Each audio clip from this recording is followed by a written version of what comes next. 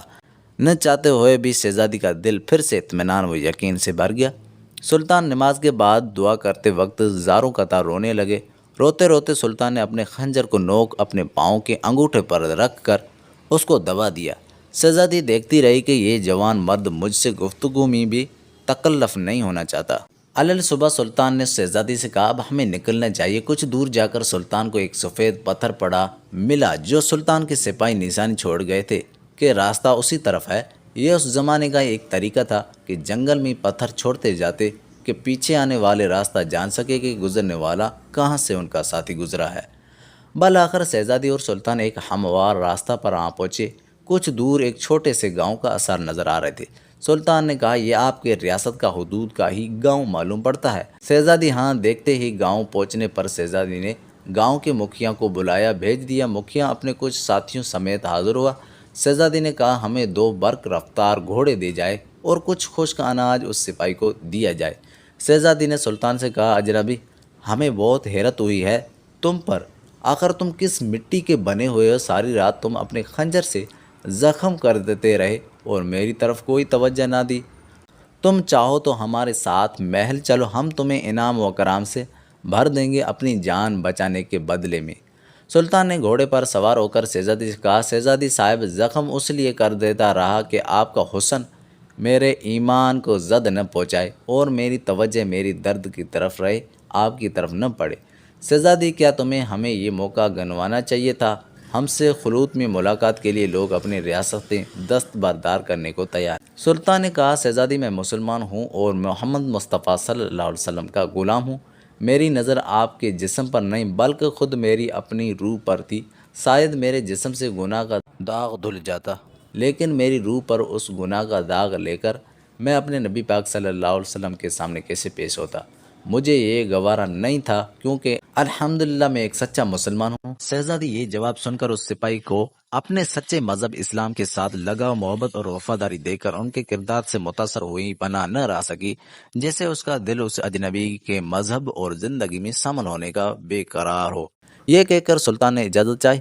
شہزادی نے کہا، اپنا اور اپنے فوج کا نام تو بتا دی جاؤ، ہم یاد رکھیں گے۔ سلطان نے چادر سے نقاب اوڑھا، تیر ترکش کندھے پر ڈالی، تلوار اپنے میاں میں ڈالی اور گھوڑے کے راکا بھی پکڑتے ہوئے بولے، شہزادی، میرا نام ہے سلطان محمود غزنوی اور میں ہی غزنی کا عظیم شان فوج کا سپہ سالار اعظم اور سلطان بادشاہ ہوں۔